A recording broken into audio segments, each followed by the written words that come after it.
Okay, welcome to the class environment. Today is 19 November 2020.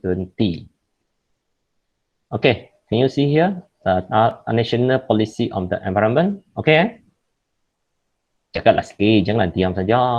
Dia Okey, mengantuk. You baru tak mengantuk, saya pun tak mengantuk kan. Okay, you see here national policy on the environment. Even we're talking about environment, so we're talking about apa? Sini ada beritahu kan, tapi blur sikit kan ni. Dokumen ni sebab dia dulu bukan PDF. Lepas tu dia scan punya kan dokumen ni, that's why dia blur sikit. Even we're talking about the environmental policy, but we're talking on the sustainable development, pembangunan lestari. Kalau ikut ini dia pakai perkataan lestari. And then pun sentuh apa? Economic, social and cultural progress. Because economically mesti ada progress, mesti ada perkembangan, ada pergerakan tau. Ekonomi kalau berhenti tak boleh, dia kena ada progress tu. Social and cultural kan, kita punya budaya, kita punya masyarakat kena ada movement, ada pergerakan, ada bertambah baik kan. Progress ni means semakin baik lah kan. Beside kita pentingkan quality of life and environment. Tengok, walaupun kita cakap pasal alam sekitar, alam sekitar ni bukan fizikal saja, bukan lestari saja, termasuklah quality of life, termasuklah environment kan, enhancement of quality of life. Kita hidup lebih baik dan environment kan. And kita punya economic, social and cultural progress kena bagus. So that's why kena ingat. Apabila kita cakap alam sekitar ni merangkumi semua. Apabila kita cakap sosial pun actually merangkumi semua. So kalau nanti belajar SIA bukan kaji sosial saja. Dia termasuk aspek fizikal, termasuk aspek ekonomi juga, tapi dari perception sosial. Ini dari perception alam sekitar. Tapi sama juga kita kaji semua. Setiap benda ni dia akan kaji semua tau. Dia tak boleh bahagi dengan betul-betul punya. Maksudnya kita tak boleh kira mengira sangat. Walaupun cakap pasal sektor ini, actually akan merangkumi ataupun akan affecting the other sector kan. Macam buat social plan dan local plan kan. Walaupun pasal sektor ini, tapi macam mana pun akan bersentuhan dengan orang lain. Kita tak ada total separation tau. Pembahagian yang tepat memang tak ada lah. So policy statement, kalau policy adalah ayat dia, statement dia. Policy statement, macam apa tu? For continuous economic, social and cultural progress and enhancement of the quality of life of Malaysians through environmentally sound and sustainable development. Maksudnya kita sebenarnya nak apa? Nak economic, social and cultural punya progress, enhancement of quality of life. Tapi melalui environmental punya protection ke and the sustainable development. So kita nak pasal sustainable, kita nak buat environment, that major concern yang apa? Human sebenarnya. That's why minggu lepas saya beritahu kan dalam real declaration, prinsipal nombor 1 kan. Human being are at the center of concern for sustainable development. Sustainable development paling pentingnya adalah the human. So kalau interpret more detail, we want the economic, social and cultural punya progress and juga improvement atau enhancement of the quality of life. So akhirnya kita nak capai ini ialah masyarakat baik. Kalau ekonomi bagus, masyarakat dah baik, dah benar. Kan? Kita masih pentingkan masyarakat baik. Tapi masyarakat baik, ekonomi mesti baik, alam sekitar mesti baik. Itunya. Akhirnya satu baik, semua akan baik. Satu tak baik, semua orang tak baik. Kita tak ada cakap, you baik, saya tak baik. Tak ada. Sebab dunia ni dalam bentuk ekosistem. Beberapa minggu lepas kita sudah belajar ekosistem. Semua benda ni berkaitan. Tumbuh-tumbuhan berkaitan dengan binatang. Binatang berkaitan dengan tumbuh-tumbuhan. Kita berkaitan dengan bakteria. Dunia tak ada bakteria, tak boleh. Without the fungus or bacteria, our ecosystem will facing problem. We cannot live. We cannot sustain our environment or human life if we don't have the bacteria or fungus. At the same time, we also cannot sustain our life if we don't have the vegetation, the trees. That's why we need all the habitats. We need all the type of organism. That's why our ecosystem becomes sustainable. So why urban system less sustainable? Because we are increase our human population and decrease the trees population. We decrease other organism population. That's why we are facing unsustainable urban ecosystem. Ecosystem become unsustainable, unbalanced. That's why dalam segi ekosistem kita nak biodiversity. Tahu apa itu biodiversity? Biodiversity means kita nak kepelbagaian biologi. Apa maksudnya kepelbagaian biologi? Apa maksudnya kepelbagaian biologi? Apa maksudnya kepelbagaian biologi? Biodiversity. Siapa nak bersuara sikit? Pelbagai hidupan. Betul. Okey. So kita perlukan kepelbagaian biologi. Sekarang nampak apa? Tak ada apa kan? Tak nampak apa kan? Betul? Tak nampak apa-apa. Okey, betul. Testing je. Tengok apa yang nampak, tengok apa yang saya nampak ni. Betul ke? Sama ke lain? Okey.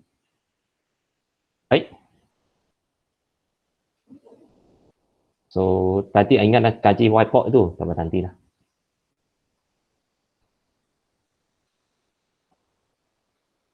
Tengok. Buka balik itu je.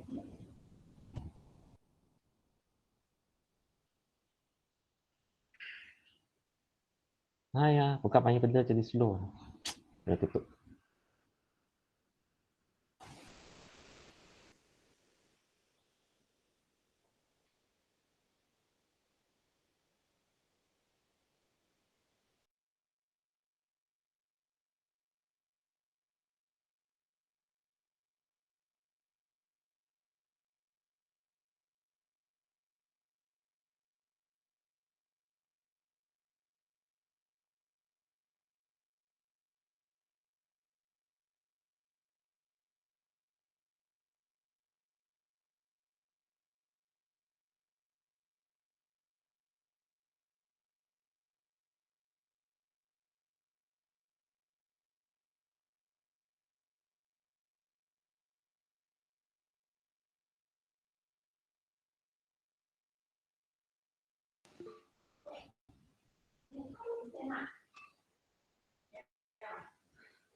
Okay, so we continue the environmental quality policy, national environmental quality policy.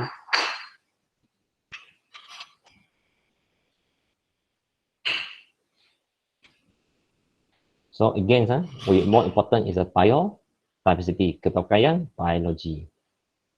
Okay, ini benda boleh cari dekat online je, boleh baca. Tapi ini statement lama kan, 2002. Mungkin sudah ada baru punya ke, tak tahu nanti aku nak search kan. Ini 2002 punya. So apa dia cerita ni until 2020 lah kan, Vision 2020 kan. So this year already 2020, mungkin sudah ada baru punya lah kan. So macam dia sini sebut kan, this policy statement set up the principles and strategies necessary to ensure that the environmental remains productive. Kita nak alam sekitar kita produktif. Sebenarnya alam sekitar kita memang produktif kalau manusia tak pergi kacau. Masalahnya sekarang ni, manusia kacau pun kita nak kacau, kekacauan ini tidak mengefek kan, no effect or no negative impact on the productivities both ecologically and economically. Sometimes we are more focused on the economically productive, less focus on ecological. Itu masalah. Macam oksigen punya supply. How to reduce carbon. Itu yang penting. So that's why kita ecological productive penting. Boleh produce the adequate oxygen, clean water supply kan. That's why sekarang ni masalah apa. I think tahun ni kita cukup belajar benda-benda berkaitan dengan alam sekitar, berkaitan dengan kesihatan. Nanti semua orang sudah jadi expert kesihatan alam sekitar kan. Kita nampak masalah alam sekitar, masalah pencemaran air, so effect of water supply kan. Nanti masalah penyakit lah kan. So I think ilmu-ilmu alam sekitar dengan kesihatan lah tahun ni, nanti semua orang sudah belajar ni. Nanti satu lagi IT lah kan, benda menggunakan online kan. So good experience through the problem. Tapi paling penting we must avoid the problem kan. Kita mesti elak masalah berlaku kan. So objective of policy ni ialah clean, safe, healthy and protective environment. Cakap senang kan, tapi nak capai macam mana? We must seriously consider all these objective lah kan in our planning. Betul ke kita provide the environment, our city, our state or our district is a clean, safe, healthy and productive environment for the present and future generation.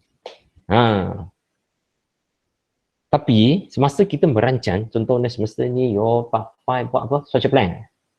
Okay, you punya structure plan, you merancang untuk sampai bila? Yes. You merancang sampai tahun bila? 2045. 2045. So sampai 2045 ikut you punya plan, you rasakan, I tahu lah you perlu buat cadangan lagi. You rasakan you punya state punya structure plan sampai 2045 apa you cadang kan untuk sampai 2035. You akan gunakan keseluruhan negeri ke you tak gunakan keseluruhan negeri itu? Apa pandangan you? Kita patut merancang satu negeri ni untuk tahun 2045 ke macam mana? Kita patutnya jangan merancang semua, merancang sebahagian. Sebahagian ni biarkan dia hutan, biarkan dia pertanian for future development. Okey ke? Ke tak payah, berancang semua aja. After 2045, kita tak payah merancang apa, habis bina. Ke kita patutnya preserve. Preserve. Yeah. Rancang untuk semua but preserve. Yeah. So, you rasa satu negeri ni berapa persen nak preserve for future development? Okay, you kena merancang macam ni tau. Berapa hutan ni memang kena pelihara di KSAS kan.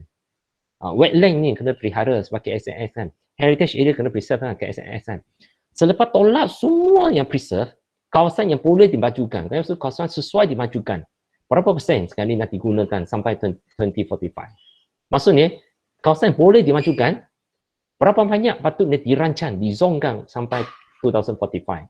Berapa persen patutnya preserve sebagai future development? Jangan kacau, biar ada hutan ke pertanian. You rasa kena berapa persen? Benar tak fikir topik ini? Tak pernah kan?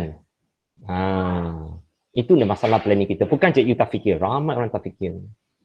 Kalau cakaplah, kawasan sesuai pembangunan, you merancang separuh je. Separuh untuk masa depan. Okey ke tak okey? You rasa cukup ke? Depends according to the situation. I rasa tak cukup. 50% pun banyak sangat. You tahu, tengok Sekarang ni 2020 sampai 2045, 25 tahun. Kawasan yang boleh pembangunan, 25 tahun, you nak guna separuh. So, maksudnya lagi 25 tahun, iaitu sampai 20 apa? 60 ke 70. Habislah kawasan boleh maju kan. So, after 2070, apa nak kita nak buat? Manusia nak pergi mana?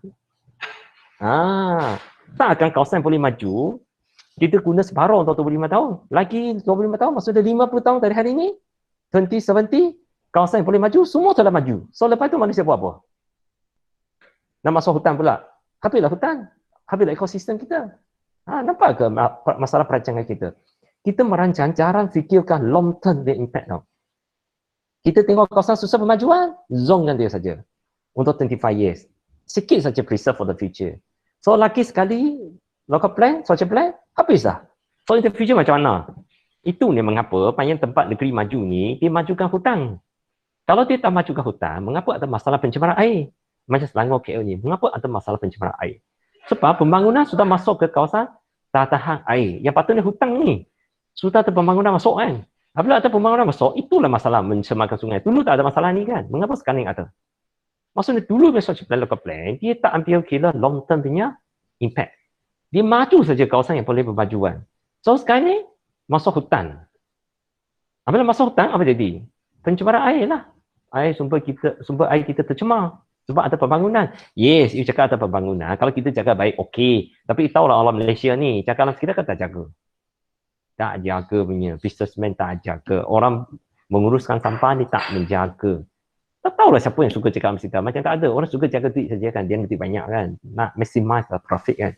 Siapa yang cakap dalam kita? That's why, apabila pembangunan masuk ke kawasan hutan, masuk ke kawasan tahan air, masuk dekat di pinggir sungai, itulah masalah pencemaran. Maksudnya dulu restoration plan, dia tak preserve tau. Yang tanah sesuai pembangunan ni untuk long term, dia hanya sesuai tanah yang boleh develop ni, dia terus majukan saja dalam waktu yang pendek, 50 tahun ke, habislah develop. So sekarang ni, tengok 2020 sudah masuk ke kawasan yang tahan air. Itulah masalah kita. Kita tak ada betul-betul tengok present and future generation tau. Apa yang objektif pertama? Safe, clean, health and protective environment. Kan? Sekejap ada call masuk sekejap. Yes, Prof.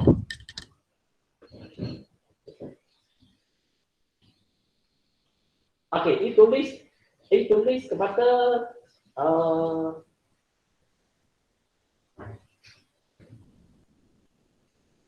okey, biasanya boleh ke tulis nama fakulti saja? Ke kena tulis tekan fakulti ke apa boleh?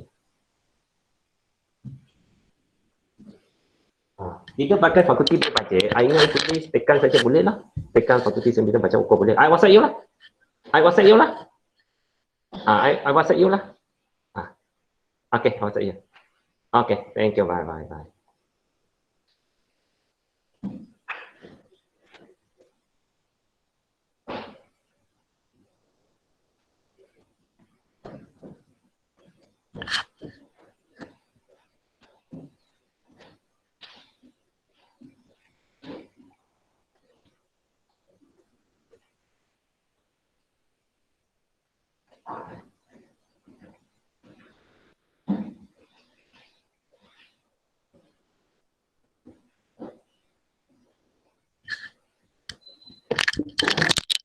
Sekejap ada telefon masuk penting ya. Sekejap.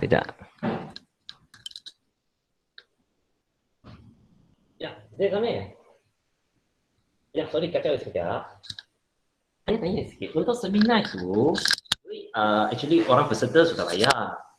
And then sekarang ni kita nak bayar MIP. MIP ni invoice tu nak tulis minta siapa bayar. Minta tekan bayar boleh macam tu. Ke kena nama siapa. Dia atas nama siapa kalau invoice dia minta kita bayar. Nak atas nama siapa. Oh, bagi pengas program sajalah program untuk seminar ni. Okey, selepas surat kelulusan dia sudah bagi saya. So sekarang dia pilih kepada nama saya boleh lah. Tapi sebagai pengarah seminar saya tulis macam tu lah. Bagi nama saya je lah. So nanti saya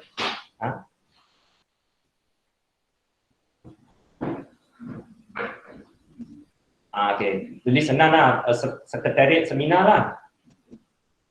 Okey. So lepas tu saya sertakan dengan invoice tu dengan surat kelulusan tekan tu. Boleh lah minta you bayar kan?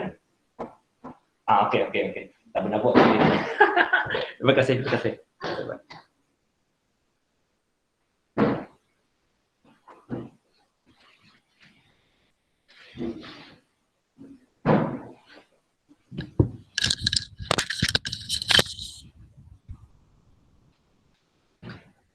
Okey, kita teruskan. Sorry apanya gangguan. Boleh dengar kan? Boleh? Okey. So, that's why I cakap ini penting sebab kita kena tengok present and future generation. So apa yang kita belajar dalam cerita ni bukan ni untuk anak kita saja. Sebenarnya ni untuk perancabaran kita. Dengan desa lah kan, perancabaran desa atau perancabaran dalam wilayah. We must consider the present and future generation. If we only plan for this generation, we forget the future generation, this will become the major problem for us. Later on semua negeri akan mengganggu hutan punya. Sebab apa? Kawasan available for development telah habis digunakan. So in the future, after 2045, after 2070, apa nak buat? Mesti kacau hutan. Ada Selangor KL sudah kacau hutan lah. So in the future, semua negeri akan kacau hutan. So mana ada sustainability tu? So it's seriously we consider that one, kita patutnya apa tau?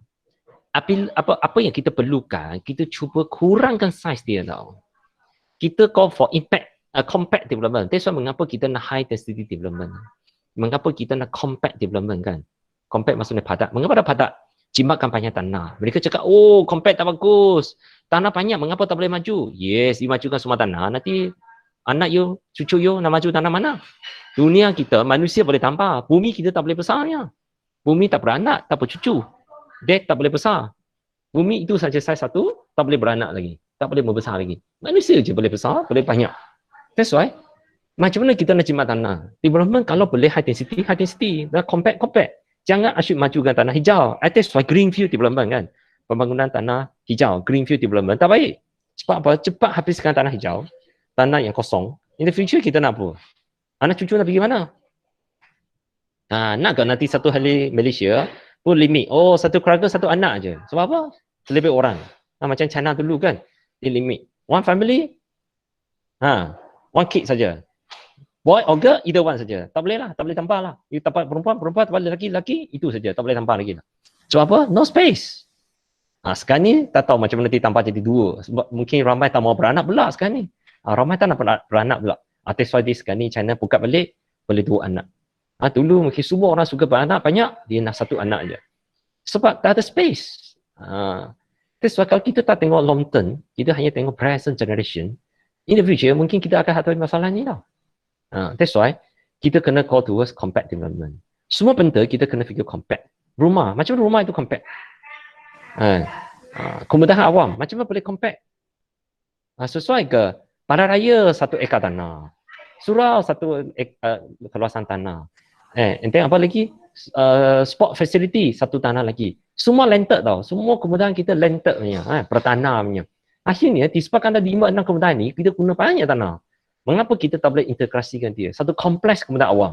Dan kemudahan awam itu adalah sukan punya. Ada balai raya. Mungkin ada surau.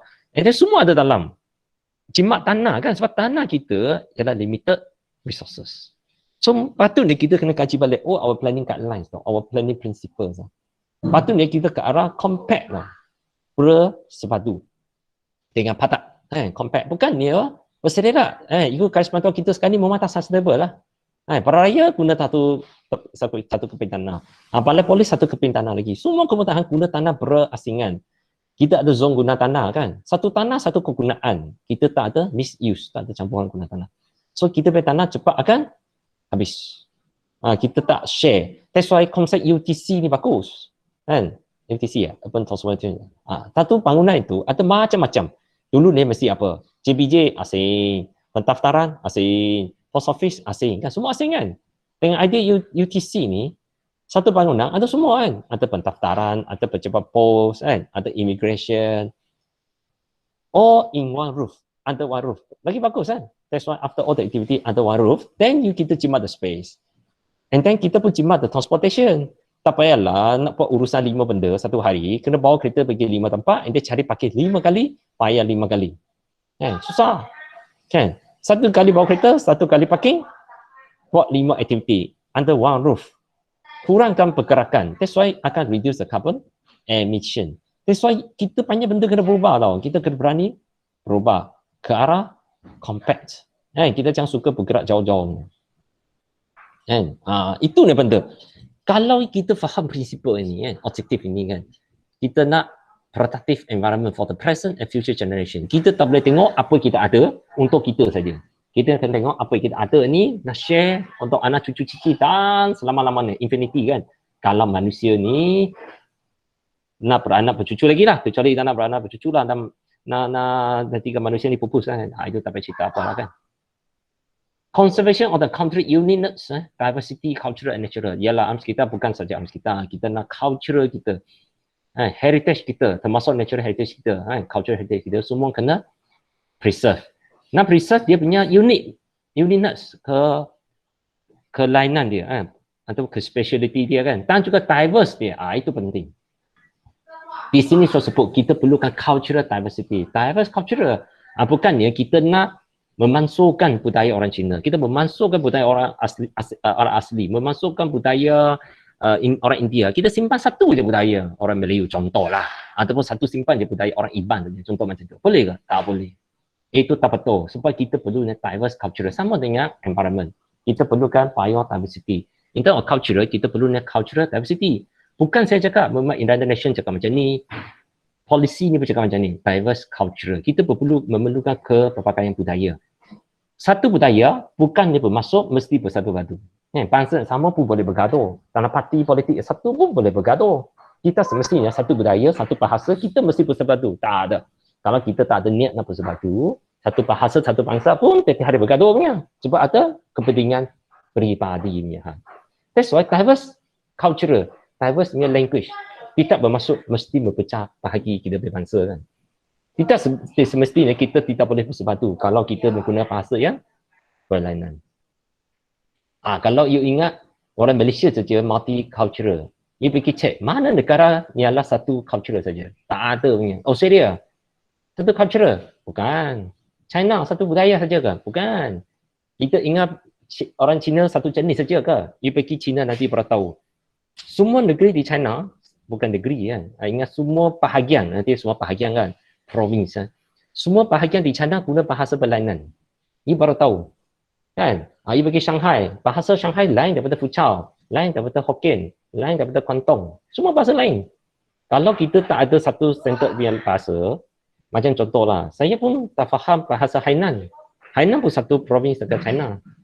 Saya pun tak faham orang Hainan cakap apa. Kalau digunakan bahasa Hainan dia sendiri, saya pun tak faham. Kan? Saya pun tak faham orang Tibet cakap apa. Orang pun Tibet sebahagian dari China. Saya pun tak faham orang Hui. Hui tahu lah, orang beragama Islam dekat China kan. Iaitu bangsa Hui yang dekat China kan. Yang majoriti mereka ialah agama Islam kan. Bangsa Hui. Saya faham ke perkataan mereka? Tak faham. Saya faham ke apa mereka cakap? Tak fahamnya. Walaupun saya orang Cina. That's why kita jangan ingat, China pun satu bangsa sebenarnya bukan. China pun lebih dari 30 bangsa. 30 bahasa. So Malaysia ada berapa bahasa? Ingat tak sampai 30 pun. That's why jangan ingat kita boleh wujudkan satu bahasa, satu bangsa, kita kira bersatu. Tak ada negara yang satu bangsa, satu bahasa. Semua negara sebenarnya banyak bangsa, banyak bahasa. Kan? Sebabkan geographical location yang differences, semua akan wujudkan bahasa berlainan. Saya pun baru tahu, orang India pun ada lebih dari 5 bahasa. Yang kita biasa tahu Tamil ni ialah bahagian selatan Hindu punya. India. Bahagian selatan India gunakan bahasa Tamil. And mereka ni beragama Hindu. Bahagian utara bahasa Hindi. And then agama biasanya Sikh. Hari tu saya tengok tulisan orang Hindi ni. Ia ada Northern Korea pula. Northern India punya. Tulisan dia memang lain daripada bahasa Tamil punya. Tulisan pun lain tau. Macam India pun. Tulisan pun bukan satu jenis. Sebutan pun bukan satu jenis. That's why semua negara macam tu. Dia banyak bahasa, banyak bangsa, banyak budaya berlainan. Itu tak boleh jadi alasan kita tak boleh sebatu. Janji kita ada satu mission yang sama, satu vision yang sama. Kita ingin kebaikan untuk Malaysia. Setiap negara ingin kebaikan masing-masing. Tak ada masalah. Kalau kita selfish, kita pentingkan diri sendiri, nanti kita tidak mahu berkorban untuk orang lain, kita nak selfish saja, kita tak nak tolong orang lain, walaupun satu bahasa pun tak ada guna dia. Itu dia. Objektif kedua. The uniqueness of the country must be preserved and also the diverse cultural and natural heritage. So natural pun kena diverse. That's why kita cakap apa? Biodiversity. Cultural diversity. Participation of all sectors of society. Semua bahagian orang manusia patutnya boleh mengambil diri bahagian dalam kita punya preservation ataupun conservation of our diverse cultural and natural heritage. Maksudnya kita bukannya tidak menghalang budaya orang lain, kita patutnya menggalakkan budaya orang lainnya pun maju bersama kita. Orang Cina tidak menghalang bahasa Melayu. Orang Cina tidak menghalang bahasa Iban, contoh macam tu. Orang Melayu tidak menghalang bahasa Iban, tidak menghalang bahasa Keatasan, contoh macam tu, tidak menghalang bahasa Cina. Itu baru betul. Kita sentiasa kena. Inilah sustainable development, inilah polisi dasar alam sekitar kan, National Policy for Environment. That's why kita kena faham. That's why orang yang suka memansuhkan bahasa orang lain, memansuhkan agama orang lain atau memansuhkan budaya orang lain, itu orang sebenarnya tidak faham apa maksudnya lestarian. Dia sendiri mungkin pun tak baca National Policy of Environment. Bukan Malaysia saja, di tanah nation pun cakap macam ni. Semua benda kena diversity. Budaya kita diversity, ekonomi kita diversity. Tak boleh semua orang buat kerja yang sama. Ekonomika pun kena diversity. Bahasa, language pun diversity. Sengaja kita dibuat dengan pelbagai bahasa. Mengapa tidak dibuat dengan satu bahasa? Mengapa buat dengan banyak bahasa? Itu disengaja, bukanlah tidak sengaja kan. Sustainability lifestyle. So kita bicara itu kita kena sustainable. Jangan suka membuang sampah ataupun suka menghasilkan sampah. We must love to preserve our environment. We must love to reduce the using of plastic lah. We must reduce the waste. Kurangkan sampah. Our pattern of consumption, macam mana kita menggunakan benda ni penting. That's why kalau kita suka take away the food, memang tak bagus lah. Sebab take away the food, kita akan gunakan bagian plastik. Kecuali bawa your own container. Kita suka beli mineral water dengan ada botol yang boleh buang sekali pakai tu, tak bagus. Patutnya kita ada filter water, nanti kita bawa container kita sendiri, we refill the water, itu bagus. We refill our water using our own container. Itu baru good pattern of consumption kan. The good pattern of consumption. Kalau kita suka guna plastik yang boleh buang sekali pakai, 2 kali pakai tu, tak baik. Kan? That's why patterns of consumption ni penting. And also patterns of production. How we produce something. Itu penting.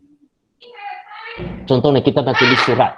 Kita nak type melalui komputer ke kita nak buat kertas ni? Kalau guna kertas, tangga pokok kena diterbang kan. Kalau gunakan email saja, email kita sudah ada. Telefon sudah ada. Laptop sudah ada. Mengapa nak tulis lagi? And then komputer sudah dibuat, sudah gunakan banyak resources, sudah menghasilkan banyak pencemaran. Memang komputer menghasilkan banyak pencemaran. So komputer already produce the pollution, but yet we want still using the hard copy. So we produce another pollution. Since we already have the computer, don't print, just email, soft copy, enough. We already pollute the environment using the computer. That's it. Jangan tambah lagi add-on pula, we produce another one, we print. And then printer also create pollution. And then the paper also create pollution. So we must reduce the production of waste. Kita mesti mengurangkan penghasilannya sampah. Itu ni, pattern kita berubah. Ada orang cakap, ayo saya tak boleh baca lah komputer, saya mesti baca kertas.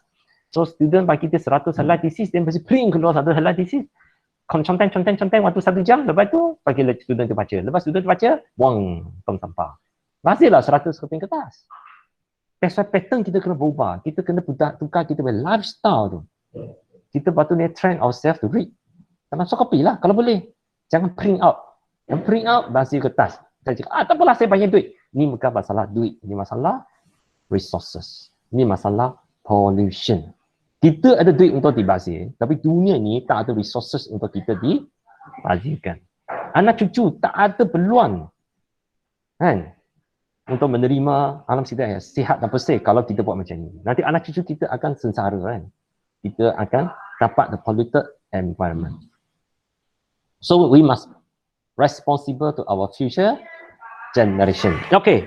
Aturan tak setuju ke setakat ni? Cik, bagi pandangan sikit. Tak apa, kita alam sekitar ni kita mesti ada public participation, pelibatan orang awam. You boleh cakap tak setuju punya. Okey, ada orang tak setuju apa ke? Nak ataupun nak berbahas ke, nak tambah idea ke? Ini?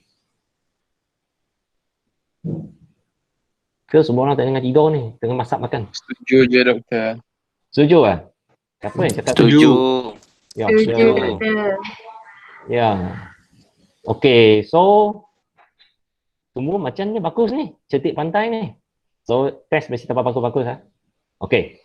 So seterusnya apa? That's why you datang, I think dulu kita ni belajar ni panjang menghafal tau.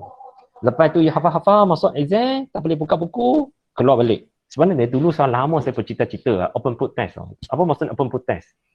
Ataupun masa exam, buka buku je. Bagi saya, kena buat satu soalan examnya, tidak takut you tiru punya.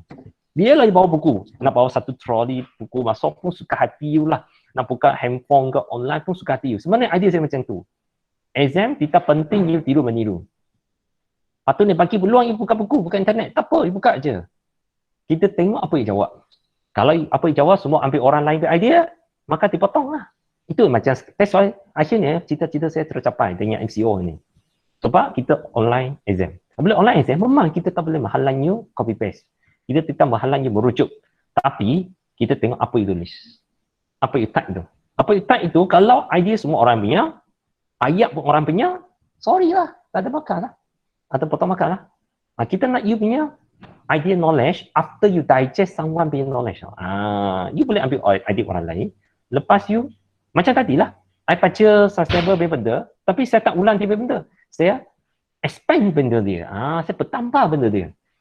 Masukkan saya punya contoh sendiri. Masukkan saya punya argument, berbincang, berbahas tu. Rujuk kepada ini, rujuk kepada sana. Nampaknya bukan saya copy orang idea, saya saya hanya setuju orang idea, masukkan idea saya, itu jawapan saya. Maksudnya saya punya jawapan bukan copy orang idea, saya hanya bersetuju dengan orang lain. Pada masa sama, saya gunakan idea orang lain untuk menyokong saya punya argument. Sebenarnya saya nak cakap ni saya punya idea. Tapi saya punya idea, saya ada bincang orang lain punya idea untuk menyokong saya. Untuk menunjukkan saya bukan orang gila. Shot sendiri punya lah kan. Tapi sebenarnya punya idea saya disokong oleh berbagai orang. Sumber rujukan contohnya. So itu ni tujuan kita ambil orang punya idea. Untuk menyokong kita. Untuk menghasilkan idea baru. Atau hasil idea yang lebih komprehensif. Lagi perlu sebatu. Itu yang penting. Open book exam. That's why you are bachelor degree student. You are student first degree kan. Sarjana muda. Patutnya you able to think, to analyze, produce a new knowledge, new statement. Itu penting. Kalau Asyik suka ambil orang yang benda, you ni ialah pencuri ilmu lah. Curi ilmu orang lain. Betul tak? You bukan mahasiswa. You micro siswa je lah. Micro, kecil-kecil yang seni-seni orang.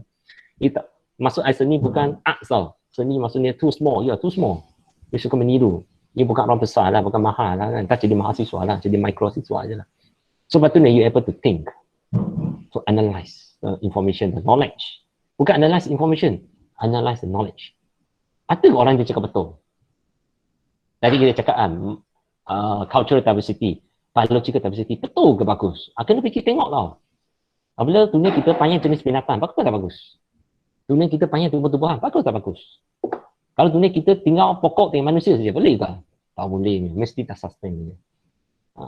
Kalau satu negara kita guna satu bahasa dia, bagus ke? Mungkin ramai cakap bagus lah, kita senang communicate kan? Betul ke? Bagus. I pergi tengok dulu. Kan?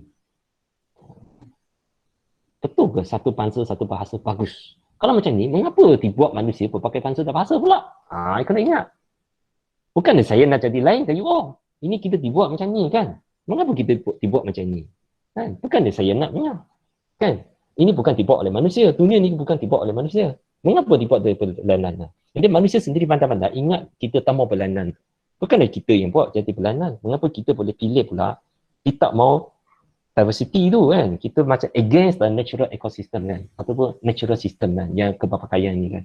Kita nak menyongsangkan prinsip-prinsip semula jadi, iaitu dunia patutnya keberpakaian, ekonomi berbagai, sosial berbagai, budaya berbagai, spesies binatang pun berbagai, tumbuh-tumbuh berbagai. Tapi kita manusia yang pandai-pandai ingat bertukar je. Satu spesies saja, satu jenis saja, satu bahasa saja. Ini manusia pandai-pandai sendiri nak mengubah sistem ekosistem ni. Betul ke kita buat ni akan jadi lebih bagus? Ataupun we should respect the diversity kan? Okay, lepas tu ada 8 benda ni. Satu, stewardship of the environment. Exercise respect and care for the environment. Kita kena respect the environment tau. Care for the environment. Care ni boleh lah orang faham kan? Kita jaga alam sekitar kita kan? Respect tu macam mana?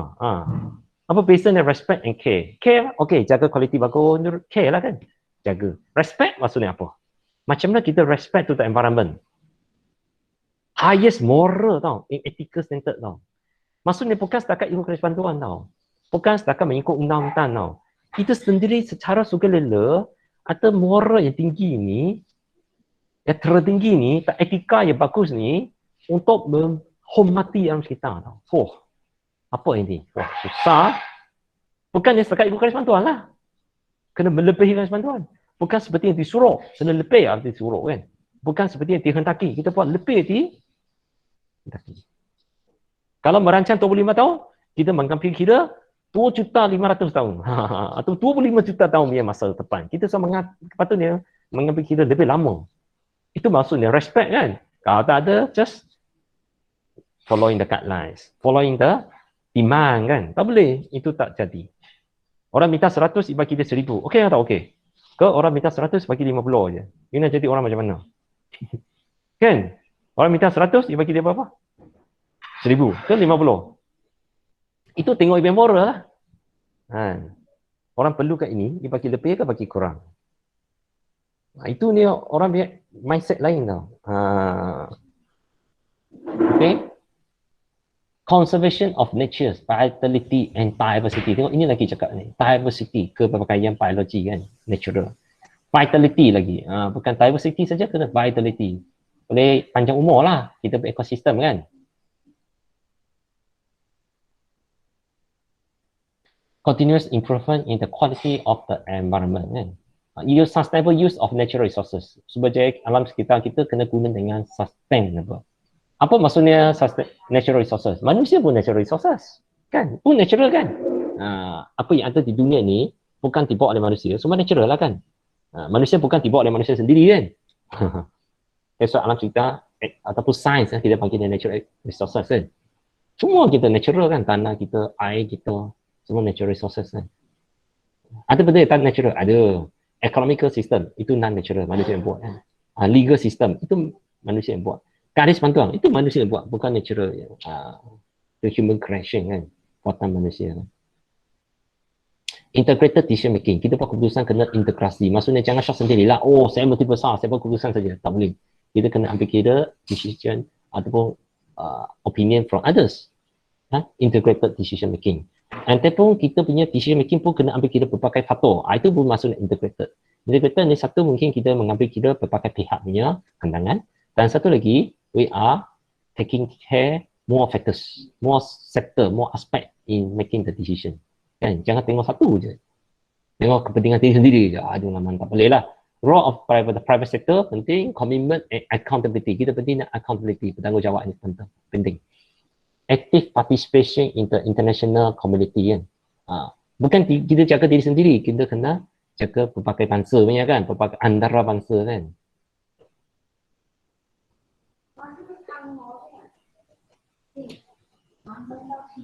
Okay, the way forward, Malaysia Green Strategies kan. So sini semua cakap dah lah, baca sendiri ya. Semua ayat ni bagus, tapi how far kita can do.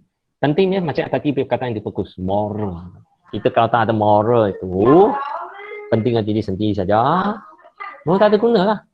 Kan? That's why paling penting nak cakap dalam kita bukan nak faham berapa banyak polisi tau. Bukan faham berapa banyak strategi tau.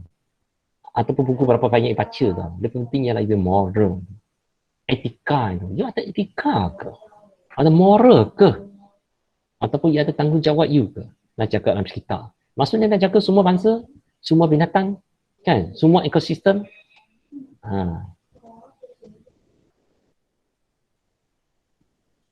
Itu baru betul kan? Kalau kita tak ada moral itu, tak ada etika itu, kita ingat kita pentingkan diri sendiri saja, memang sampai bila-bila tak boleh. Okay, so ada lagi apa? Education and awareness. So kita pentingkan education kan? Comprehensive formal and informal environmental education. So kita mendidik orang penting dalam sekitar. Secara formal, informal. Informal melalui sistem pendidikan lah kan. Informal melalui kawan ke, bacaan-bacaan lain ke, yang bukan pendidikan yang formal kan. Itu penting. Kena jadi satu kita punya lifestyle lah, suka cakap sekitar kan. You patutnya rasa bersalah you buang sampah lah. Patutnya rasa bersalah kalau you suka-suka berterbang pokok. Semata-mata untuk pembangunan fizikal, ekonomi saja, itu tebang pokok. Itu pun patutnya rasa bersalah. Adakah cara boleh buat? Maju tapi jangan tebang pokok banyak. Boleh ke kita buat macam tu? Hari tu saya jumpa satu NGO kan, persatuan yang menguruskan tanah perkuburan. Dia pun cakap macam ni tau. Dia cakap ramai orang macam ni tau. Apabila tanah ditapak contohnya 10 ekar buat tanah kubur, dia akan clean the whole area 10 ekar. Potong semua pokok 10 ekar ni untuk tanah kubur. Betul ke sekali banyak orang mati nak guna 10 ekar terus? Tak ada. Dia cakap mengapa nak terbang semua? Tengok orang NGO pun nampak tau. Patutnya atas fasa pembangunan. Walaupun tanah kubur pun kena atas fasa pembangunan. Sekarang ni mungkin dia terbangkan pokok untuk berapa banyak persen ke tanah. Lepas guna baru terbang. Tapi kena ada proper planning lah. Kena ada layout dulu. And then you majukan face by face kan. Tengok orang yang bukan planner, bukan engineer. Orang tua, persatuan punya orang pun tahu.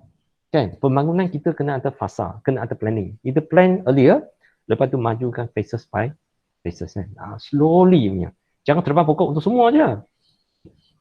That's why ini penting-penting. Kita kena ada memahami kan alam sekitar. Kita bekerja ni kena ada responsibility kita kan. That's why education ni penting. Tak semestinya formal education. Macam orang tua cakap apa, itu informal education kan.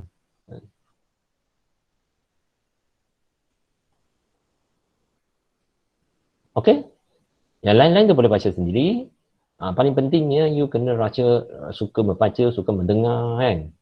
And then you ada moral yang tinggi, itu penting. Kan?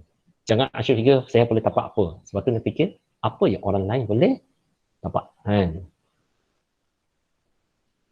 Ini semua boleh tengok sendiri lah kan. Manpower training program. Kita mesti manpower training. Maksudnya kita mesti mendidik manusia kan.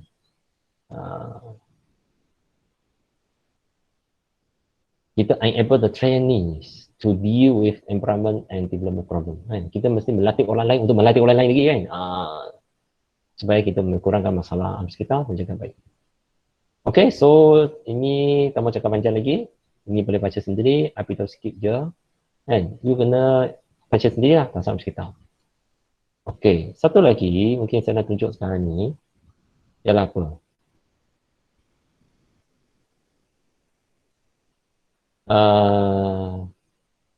Kita punya Akta Perancang Bandar. Okey. Dalam Akta Perancang Bandar, dia satu environmental friendly punya tata ke tak? You rasa? Cuba nak respon.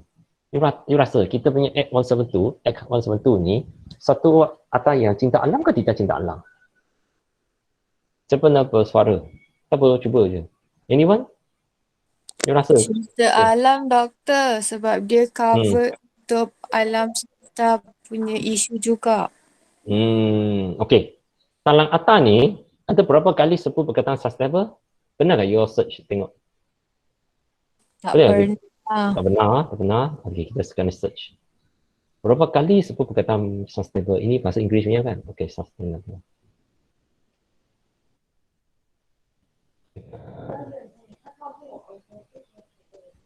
Baik. Okey. Alamak. Sekejap sustainable. Tengok berapa kali keluar perkataan sustainable. Hoi. Satu, sustainable dekat session mana? Beritahu pasal National Physical Planning Council. NPFN kan? National Physical Planning Council cakap pasal sustainable. Mana lagi? Such a plan, cakap lagi sustainable development.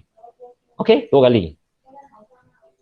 Satu, semasa apa? National Physical Planning Council. Maksudnya, apa fungsinya? Function of the National Physical Planning Council. Tahu apa tu National Physical Planning Council? So, belajar law, planning law. So, belajar ke planning law? Sudah ke belum? Ting tong. Ting tong. Tak ada orang jawab ni. So, belajar planning law ke? Belum? Hello? Atas 172, sudah belajar ke belum? No answer. Dah doktor, sorry. Sudah kan? Tahu apa itu National Physical Planning Council kan? Bahasa Melayu dia MPFM kan, Majlis Perancangan Fizikal Negara. So salah satu fungsinya, dia cakap dia mesti promote ke arah achievement of sustainable development in the country tau. Maksudnya national level punya pun kena achievement of sustainable development. Okay, lepas tu dia cakap apa? Such a plan. Semasa post such a plan. Formulating the policy and general proposal of the state authority. Kan, such a plan kita untuk state kan. Pun kena ke arah mana? Facilitating the sustainable development. Kita kena facilitate bahasa Melayu apa?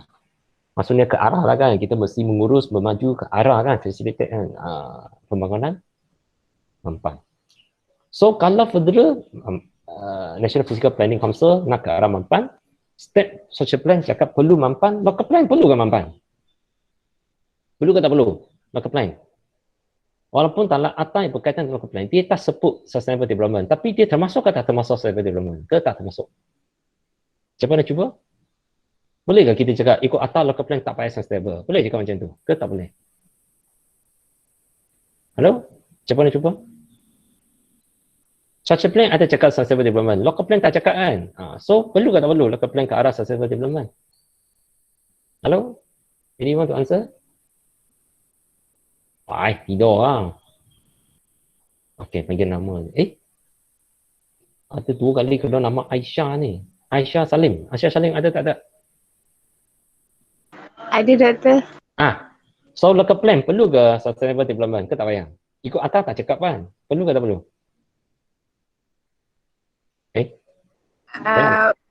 Perlu. Mengapa perlu?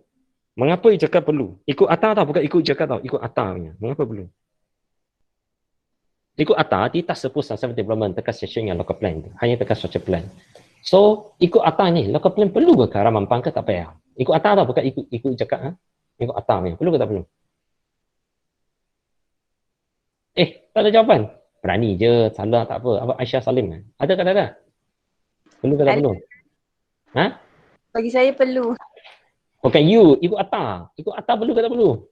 Jawapan saya, soalan saya, ikut atas punya, bukan ikut cakap punya. Macam mana? Perlu. Ikut atas tau. Perlu doktor. Perlu Mengapa cakap perlu? Ahmad Fitri. Mengapa cakap perlu? Ikut atas tau, bukan ikut cakap. Mengikut atas. Sebab atas kata local authority dia perlu implement state authority punya akta. Local plan kena menurut social plan kan? Betul. Kalau social plan sudah ke arah pengurang mampan, local plan mesti menurut dia, mestilah ke arah mampan. Kalau tak, maksudnya dia tidak menurut local plan. Ataupun local plan tidak menurut atas lah kan. Secara tidak langsung, local plan perlu juga cadangan ke arah mampan. Okey, so pergi tengok, betul ke kita buat local plan ni ke arah mampan? Atau ke dia pastikan kita berkalah air ni mampan? Tidak. Atau ke pastikan future development ada? Ke kita telah gunakan semua tanah yang boleh maju, future tak ada tanah lah maju, nak buka tanah hijau pula. Kita akan encroachment to the forest pula kan. So betul ke local plan kita ke arah mampan? Itulah masalah kita. Setakat mana kita memahami perkataan mampan. Ke kita sebut saja, tapi kita tidak faham. Okey, kita sudah ada moral itu. Kita ada rasa dan bertanggungjawab. Tapi kalau kita tak ada ilmu, boleh ke? Kita ingat kita buat baik tau. Sebenarnya buat benda yang tidak baik. Kita ingat, bangunan low density ni baik. Semua orang punya kawasan hijau banyak. Contohnya, buat perumahan kan. kawasan hijau 30%. Lebih baik 10% ke kurang baik? Ini kita argue dulu. Kalau kita buat layout, landed development, 30% green area.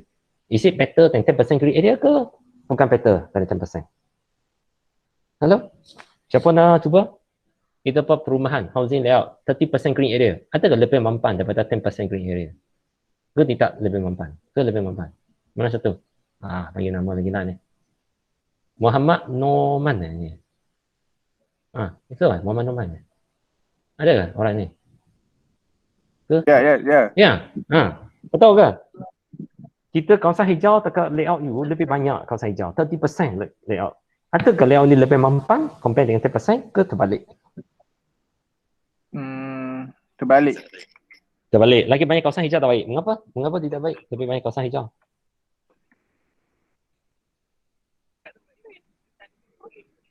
Sebab in the future nanti 30% tu hilang juga kan, betul? Sebab macam ni. Kita penting untuk ekosistem kita ialah hutan. Ialah pertanian. Bukan kawasan lapang yang rumput itu. Kawasan rumput itu banyak. Yes, bagus untuk main bola semua. Tapi dia contribution kepada low carbon ni kurang. Dia contribution kepada clean water supply kurang. Dia contribution untuk oksigen tu kurang. Dengan kita buka banyak kawasan hijau, 30% kawasan hijau, maksudnya apa? Maksudnya kita hilangkan lebih banyak hutan tau. Kita hilangkan lebih banyak tanah ladang tau. So kita kehilangan makanan. Kita kehilangan oksigen. Kita kehilangan hutan. Kita kehilangan water catchment. Untuk membuat lebih banyak kawasan rekreasi. Itu salah tau. Itu yang kita mampan. That's why tidak semestinya banyak kawasan hijau masa dalam layout lebih mampan. Tidak. Kan? Contoh macam Kuala Lumpur kan. Dia cakap apa? Kawasan hijau ni semakin banyak. Tapi hutannya tidak bertambah banyak. Akhirnya dia punya bencana alam lagi banyak lagi kurang. Dia declare kan dia punya kawasan hijau semakin banyak. Maksudnya apa kawasan hijau dia? Kawasan rekreasi yang terancang. Yes, semakin banyak. Itu hanya kegunaan untuk kita bersukan, beriadah dan sebagainya. Tapi contribution untuk low carbon tidak ada. Kurang contribution tu. Contribution nak turun ke urban heat island kurang. Lebih baik you preserve the forest. And then kita boleh gunakan forest sebagai recreational area kan. Itu lagi bagus. Kita boleh recreation, kita pun boleh menghasilkan banyak oksigen, kita reduce urban heat island, kita reduce the global climate change. Betul. Kita preserve paya bakau kan, wetland. Kita forest land, kita preserve. Itu lagi baik daripada you buat banyak kawasan hijau, rekreasi yang pada rumputnya itu. Itu sebenarnya. And then you lagi banyak kawasan hijau, maksudnya manusia duduk lagi berjauhan kan. Lalu berjauh, kita kena bawa kereta. Low density development is encouraging car driving. Less on the public transport.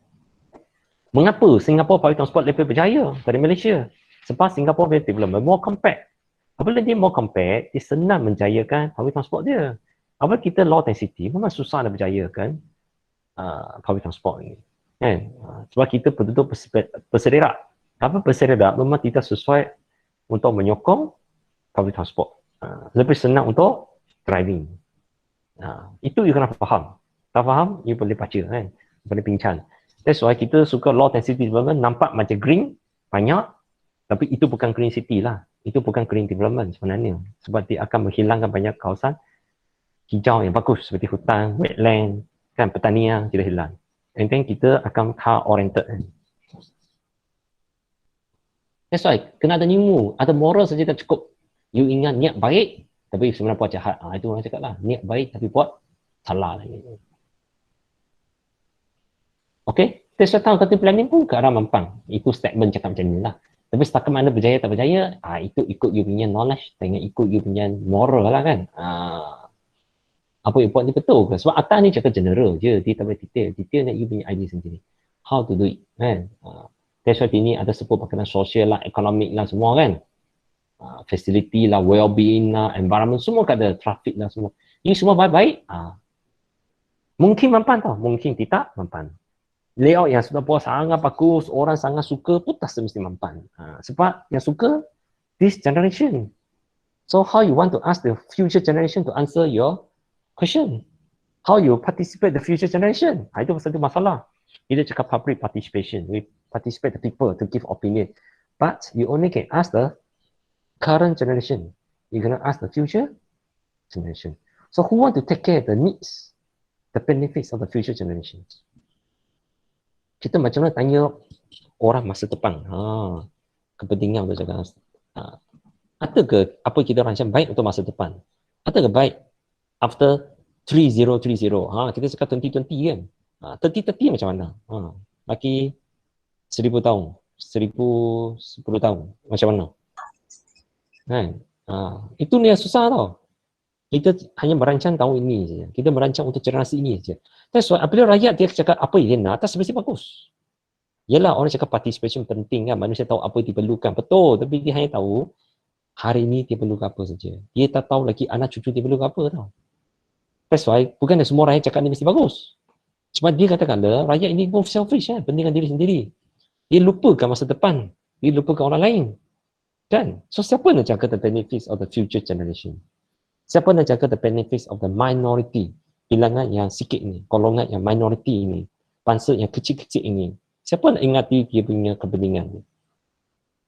Siapa nak ingati bangsa yang tak boleh bercakap lagi, iaitu bangsa masa depan lah kan, the future generation. Siapa nak ingati kepentingan mereka, keperluan mereka? Orang yang tak belum dilahirkan, macam mana tanya pandangan dia? That's why tanya orang awam sekarang tak bermatai. Katakanlah kita mesti ada knowledge, ada scientific knowledge, kita ada social economic knowledge. Kita tahu apa yang buat baik ni untuk masyarakat masa depan. Bukan dia raya cakap ni mesti bagus. Katakan dipentingkan diri sendiri. Contohnya macam sekarang lah. Betul ke nak keluarkan duit EPF kan, KWSP untuk kegunaan sekarang? Untuk sekarang baiklah. Tapi untuk masa depan macam mana? That's why sekarang ada 2 kumpulan tengah argue kan. Satu kumpulan cakap baguslah keluarkan duit EPF. Sekarang ni sudah tak ada duit. Okey, bagus belanja. Tapi satu kumpulan cakap, what happen in the future? Banyak duit sudah keluarkan sekarang, nanti masa pension macam mana? Masa retire macam mana? Duit banyak lagi ada ke? Nanti sudah tua tak ada duit. Tapi orang cakap sekarang tak keluar, muda sudah tak ada duit. So macam mana? You want the current benefits, current needs ke future needs? So satu benda yang bukan senang. Kan? Planning ni bukan satu benda yang senang. We must consider the needs for the current situation, the current generation, and also the future generation, the future needs. Kan? Macam mana kita nak supaya ramai happy? Bukan now, but also the future. If we only solve the existing problem, we didn't consider the future need, boleh ke? Orang cakap, alamak, kita selesaikan masalah sekarang dululah. Sekarang ni tak ada masalah, selesai masalah sekarang saja dulu. Boleh ke? Tak boleh. Mungkin penyelesaian masalah sekarang membawa masalah lagi besar in the future. You pinjam banyak duit sekarang, masa depan macam mana? Mungkin masa depan you punya masalah disebabkan hari ni punya wrong decision tau. So you punya problem solving ni ialah creating the problem, become problem creation. You hanya selesai masalah hari ni, sebenarnya sudah membuka masalah lagi besar untuk future. Jadi future lagi pening tau, tak tahu macam mana selesai. Sampai satu tahap kita tak boleh buat apa. Sebab apa? Kita tak ada long term planning. Planning mesti long term. Tak kira physical planning ke, environmental planning ke, economic planning ke, cultural social planning kan. We must consider the long term punya effect and long term benefit. Sekarang susah, kalau masa depan bagus, okey ke tak okey? Kerana sekarang senang, masa depan susah. So, saya rasa, kita punya planning principle patutnya senang sekarang, susah kemudian ke senang, susah sekarang, senang kemudian? Siapa dah bersuara? Our planning. Patutnya apa? Susah-susah dahulu, senang-senang kemudian. So nak keluar EPF sekarang ke tak nak keluar? Susah jawab. So nak keluar EPF ke tak nak keluar sekarang ni? Nah sekarang susah kan ke depan susah ni? Keluar sikit. Atau orang masuk semalam berita saya cakap kan, hari ni keluar 1,000, masa depan you rugi berapa ribu? 2-3 ribu tau. You ingat hari ni saya keluarkan 1,000 je, nanti masa you pencen, you kekurangan 3,000 tau. 3 kali ganda tau, 2 kali ganda hilang tau. Sebab you 1,000 kalau masuk KWSP, lepas 20 tahun, dia tengah bunga-bunga dia, mungkin jadi 2-3 ribu tau. Disebabkan hari ni nak keluarkan 1,000 selesai masalah, masa you pencen, you akan hilang 3,000. So, baik ke hari ni keluarkan duit? That's why itu satu benda. You nak senang sekarang ke nak senang kemudian? You kena ingat, sekarang ni muda, boleh kerja, you sudah keluarkan duit. Masa depan sudah tua. You nak harapkan apa? You nak harapkan duit pencen yang sikit, EPF yang sikit? You nak harapkan anak you jaga you? Anak you pun, orang buta pun cakap belanja duit banyak. Nak kahwin lah, nak buat apa lah, nak beli rumah lah, tak ada duit nak beli kereta besar lah. Kan? Anak you mungkin tak ada duit nak bagi you tau. Pun minta tato nenek bagi duit kan. Bukan dia bagi duit. So future you, apabila sudah tua, sudah banyak sakit, tak boleh kerja. Tu EPS tinggal sikit. Macam mana hidup masa depan? Jadi anak cucu you jangan ingatlah dia boleh bagi you duit. Jangan harap macam tu punya. Kan? Semua orang ada masalah sendiri kan. So macam mana nak hidup masa depan? Sekarang ni muda, tak nak fikirkan cara penyelesaian. Hanya tunggu nak keluar EPF duit. Boleh ke? Nak tunggu bantuan kerajaan saja. Boleh ke? Kan? That's why banyak benda kena fikir tau. Kan? Okey? Itu tak apa. Ini contoh je. Maki fikir-fikir saja. Maksudnya kita kena tengok future generation and also the current generation. The current needs and the future needs. Kita tak boleh tengok sekarang saja. Bila manusia tengok sekarang saja, memang masalah depan dia lagi banyak masalah. Itu tak ada sustainable. Sustainable ni mesti long term. Kita tengok berpanjangan. Tengok lama-lama baru sustainable. Kalau tengok sekarang saja, polisi kita ialah unsustainable policy. Kita punya solution itu unsustainable solution. Bagi tu you happy sekarang, 500, 1000, belanja sekejap je, happy sekejap je. Lepas tu besok, pening balik. Nanti dua, lagi banyak masalah. That's why kena mengurus dengan betul. Kena long term punya strategi itu kena ada.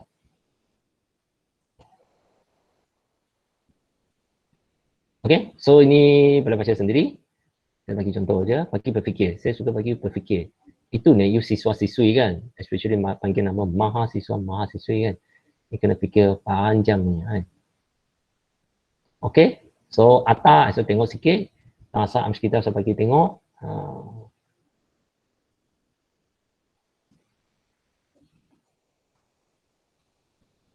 Okay, so sekarang nak tengok apa? Taasa pemerintahan negara actually ada barunya. Tapi sekarang ni saya tunjuk bagi tunggal lama mereka. First version pertama. Sebab hari tu saya nampak first version di bahasa Inggeris ada. Second version ni macam tak nampak lagi bahasa Inggeris kan, tak apa. Ini tengok contoh saja. First version, kita first time buat taasa pemerintahan negara. Apa dia cakap? Yang baru tu baca sendiri je lah. Apa dia cakap dalam taasa pemerintahan negara? Yang awal sekali ni. Ini first version kan. Kali pertama buat ni kan. Apa yang dia cakap ni? Baru punya baca sendirilah. Saya bukan minta menghafal, hanya berfikir kan. Berfikir ni tak semesti baca benda baru. Benda lama pun boleh baca, cantik berfikir kan. Lepas tu you fikirlah apa yang nak buat kan. Nak highlight apa lah sini ya. Okey, filosofi lah.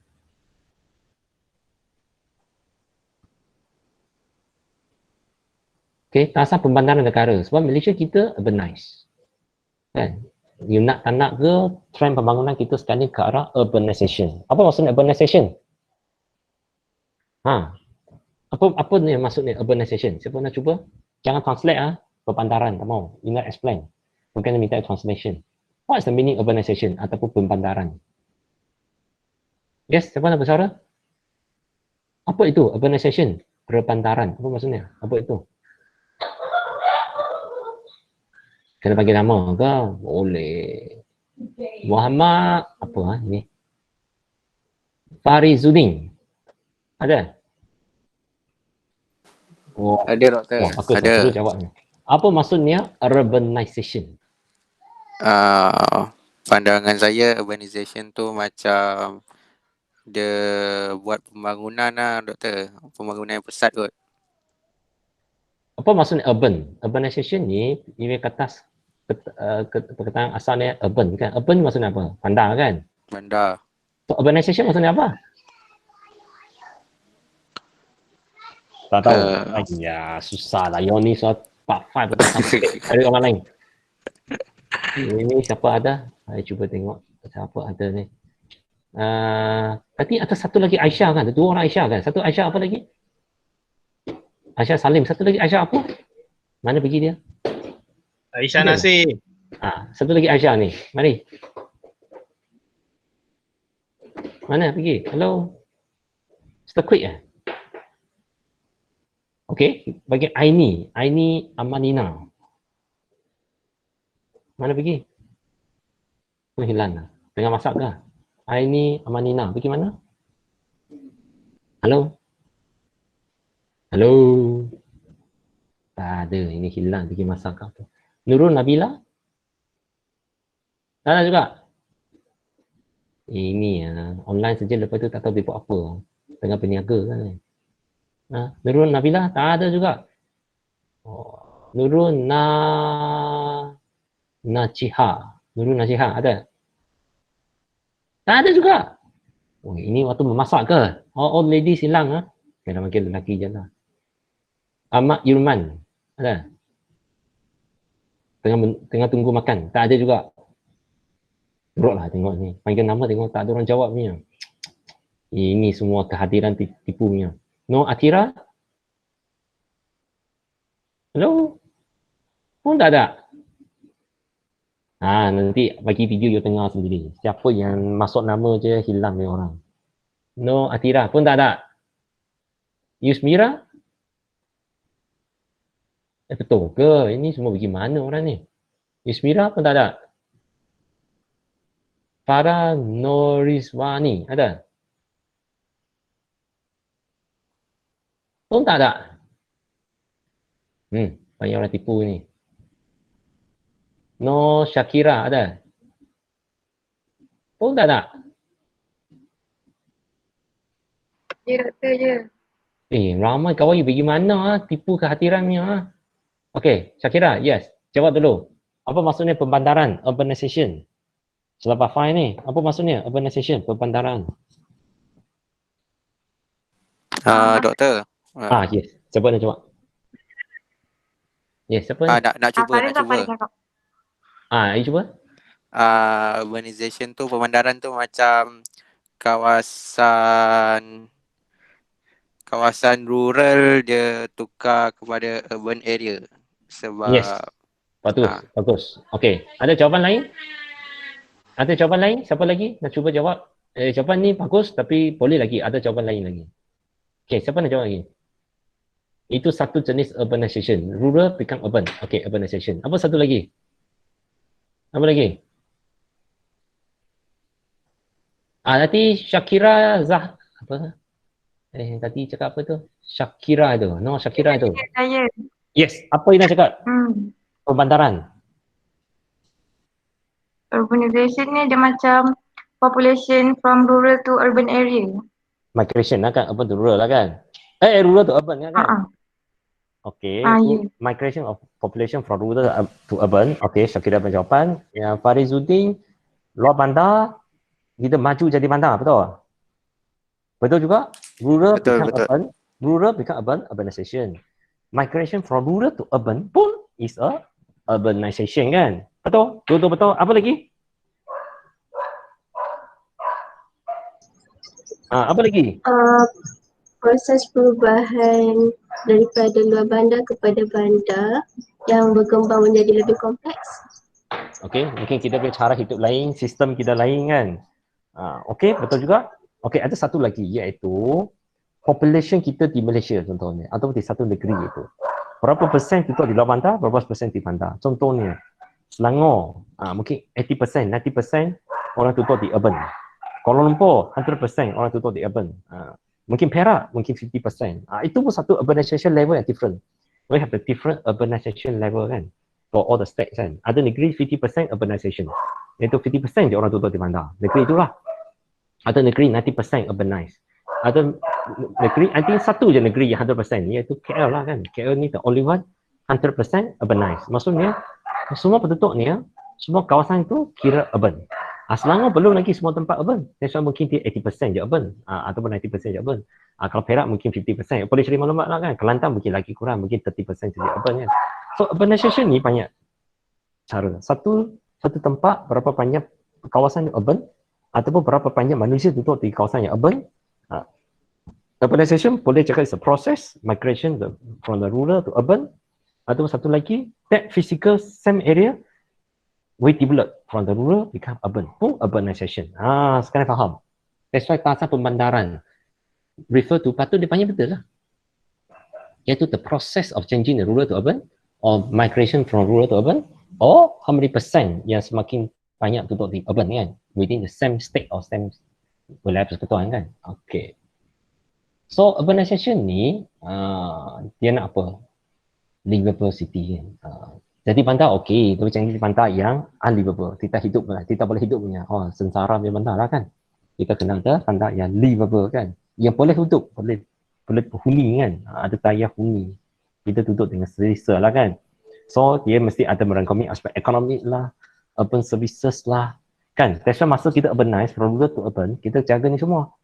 Orang rural datang bandar mesti baik. So janganlah nanti orang rural to urban, akhirnya banyak jadi homeless kan, tak ada rumah, tutup tepi kaki lima punya. Itu tak boleh lah. Itu urbanization yang tidak bagus lah.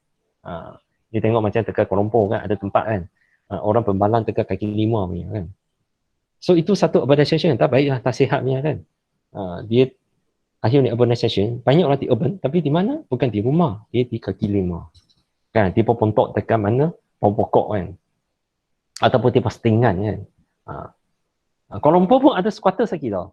Orang cakap patut dia zero squatters. Tapi saya tadi baru tahu ada lagi squatters. Dia mendiami atas tanah orang lain. Dia buat illegal housing pun ada lagi. That's why itu ni bermasalah. Itu cara urbanization tak elok lah kan.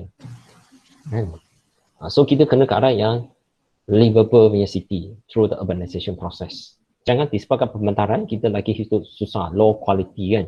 That's why kena ada good urban services, infrastructure, safety kan, good design, preservation, conservation of environment.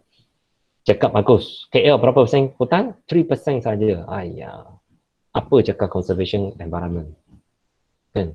Promote social development and national unity kan. Bukan national unity, patutnya international unity kan. Satu dunia patutnya bersatu, jangan berperang kan. Negara dan negara pun kena bersatu kan, jangan berperang. Kita respect to others kan.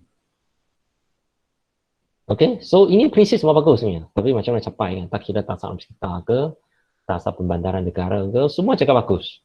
Tapi kita how far can achieve? How far we are really want to achieve that? Ada ke betul you nak?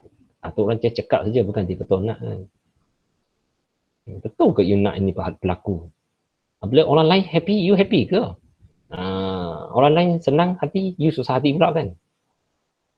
Okay, to develop a planned quality, progressive and sustainable city. Pandang kita mesti quality, plan, terancang, tak progressive. Semakin tambah baiklah. Progressive bukan tomen punya kan, tak bergeraknya kan. Kena progressive kan. Sustainable, berbancangan kan. Develop, strengthen our competitive urban economy. Kita kena, ekonomi kena berdaya saing. Ekonomi kita berdaya saing ke? Tidak berdaya saing. Paling kurang kita tidak boleh bersaing dengan virus.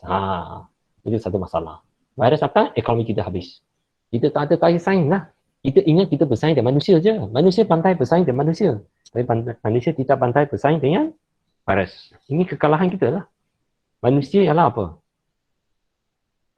Multi-cell punya organism kan. Organism yang banyak sel kan. Tak tahu berapa ribu, berapa juta sel kan. Virus single cell punya. Dia satu sel saja. Kita pun tak boleh berang dengan dia. Kita pun kalah punya. Ekonomi jadi teruk kan. Dia single cell organism tau kan. Monocell organism kan. Organism yang satu sel saja. Kita ni multiple cell. Satu barang kita tak tahu beribu, berjuta punya sel. Kita pun tak boleh berang dengan dia. Itu masalah kita. Kita mana ke kompetitif urban economy. Kita tidak haringan bersaing dengan manusia saja. Bersaing dengan orang kita sendiri je. Kita tak boleh bersaing dengan virus pun tak boleh. Kan? That's why kita banyak masalah. Kita tentu nampak ni tidak komprehensif kan. So in the future kita merancang bukan tengok manusia sajalah. Bukan tengok manusia dengan benda yang kita nampak tau. Kena benda yang tidak nampak punya kan. Macam virus, bakteria. Tak nampak punya benda. Kena tengok. And to create a conducive environment in order to encourage social development. And conducive environment. Ada conducive environment. Sekali environment tidak conducive kan. Not conducive. That's why kita tak boleh encourage social development kan. Tidak ada social distancing pula kan. So mana ada social development? Manusia semakin bergerak jauh. Kita kurang beraktiviti kan. Tidak boleh pergi masjid lah, tidak boleh pergi kenduri lah, semua tak boleh buat. Sebab kita tak ada conducive environment. Okay, eradicating the urban poverty kan, membasmi kemiskinan kan. Okay, so ini semua boleh baca sendiri. New version boleh baca. Tapi semua ayat dia bagus lah. Kalau kita buat ni semua tak ada masalahnya. Tapi macam mana nak buat je kan. And then kita tahu ke how to do it. And then how far really want to achieve it. Satu lagi benda ni. National NUP polisi 4 lama punya. Urban growth limit. Okey, siapa beritahu saya? What is urban growth limit? Aku bahasa bandar ni pun tak faham habis lah. Urban growth limit. Apa maksudnya? Macam kena bagi nama lah ni. Aku tengah memasak ni ramai. Had pembangunan bandar. Apa maksudnya? Jangan translate. Maksudnya Maknanya untuk prevent urban sprawl. apa maksudnya? Terang lagi. Ini you cakap tujuan dia yes to prevent the urban sprawl. Okey. Tapi apa maksudnya urban growth limit? Ataupun kita panggil dia urban growth boundary.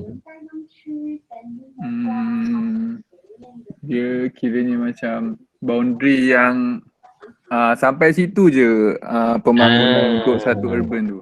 Yes, urban growth boundary maksudnya sempadan untuk pembangunan bandar. Tapi urban growth limit ni boleh lebih dari itu. Mungkin satu limit sempadan, boleh limit lain. Mungkin tak boleh density tinggi sangat ke, manusia pun tak boleh banyak sangat ke, mungkin kereta tak boleh banyak sangat ke, kan? Pencemaran tak boleh banyak sangat ke. Dia kena ada limit. Semua benda kena ada limit. Jangan over the limit. That's why bila cakap limit ni, dia ada kaitan dengan ayat ni. Carrying capacity. Berapa banyak kita boleh terima. Bandar ni, patut dia boleh terima berapa banyak orang. Berapa banyak kereta. Berapa banyak bangunan. Kalau lebih daripada apa yang kita boleh terima, contoh ni, angkat berat lah. Mungkin saya hanya boleh angkat berat 40 kg. Mungkin ada orang boleh angkat sampai 50 kg. Ada orang boleh angkat sampai 60 kg. Itu carrying capacity dia lain lah kan. Apabila kita buat over limit apa jadi? You hanya boleh angkat 40 kg, apabila you 80 kg punya, apa masalah you? Takut tulang batal nanti kan? Betul eh? Betul. Tulang batal. Apabila bandar kita tak boleh terima banyak pembangunan, you masukkan juga. Dia tak boleh terima banyak kereta, you masukkan juga kereta. Apa jadi? Jam lah. Tak boleh bergerak lah. Kan? Macam manusia lah. Manusia kita tak boleh terima banyak lemak. You makan juga daging-daging semua yang panggil lemak. Akhirnya jam lah. Mana yang jam? Jantung kita jam lah. Saluran darah kita jam lah. Itu ni masalah. Heart attack lah. Mengapa heart attack? Saluran darah, jantung sudah sumpat kan. Sebab lebih lemak kan. Over kita punya fat. Kan? Dia tak boleh makan banyak fat manusia. Tapi suka juga. Benda fatty ni sedap kan. Suka kan. Daging merah kan. Red meat macam daging lembu ke apa kan. Red meat kan. You makan banyak. Boleh. Nanti over our carrying capacity kan for the human. Nanti lemak you terlebih. Kolesterol lebih tinggi sangat. Ada masalah stroke ke. Heart attack lah. Macam-macam problem kan. Lebih makan protein ke. Nanti ada masalah lain kan. Kidney problem ke. Semua ada masalah. That's why semua benda ada limit. Urban growth limit. Human also got the limit kan. Kita mesti respect the limit kan. Semua benda ni bagus tau. Cakap semua setap punya. Tapi how far really you want to achieve? Kan? Ini lagi bagus. Urban development show priority to urban renewal. Kita kena urban renewal. Maksudnya bukan expand our growth area. Kita kena ada growth boundary. Jangan lagi growth beyond the boundary. Jangan besarkan lagi zoning. Zoning jangan besarkan. Kita rezoning saja. Renewal. Pandai lama buruk ni dibaiki. Kawasan yang low density, kita high density kan dia. Kan? Kita nak repair the poor area kan. Kita improve the poor area. Macam dulu punya local flat sampai sekarang ni situ jadi buruk kan. Kita redevelop. That's why kita kena ke arah urban renewal. Macam komputer you slow sangat, pergi renew lah. Renewal lah kan. Upgrade kan. Sepatutnya ke arah macam tu kan. That's why sini cakap apa? Brownfield area. Kita patutnya majukan brownfield area. Maksudnya kawasan yang telah dimajukan tapi tak elok, kita majukan semula. So area itu nama brownfield area. So mekanisme kita namanya redevelopment. Pembangunan semula. That's why in Singapore, dia cakap apa? Urban Redevelopment Authority kan. URA. Pasal planning ni di bawah mana? Bawah URA. Urban Redevelopment Authority. Dia bukan Urban Planning Authority. Dia tahu plan lah. Dia nak redevelop. Kata khusus dia apa? Kata khusus. Kata kuncinya, keyword ni adalah redevelopment. Bukannya new development. Dia hanya redevelopment. Bukannya new development. Itu penting. Malaysia kita masih suka new development. Itu masalah. That's why kita kena redevelopment. Recycle. Reuse. Rethink. Semua A punya. Kan, pasal kita cakap 5R tu. Lepas tu ni kena tambah lagi 6R, ada redevelopment kan. Rethink, reuse, recycle kan. Apa lagi pun tak tahu apa punya kan. Refine ke, redevelop ke, renew ke. Lepas tu ni boleh lebih lah, 6, 7, 8 lah kan.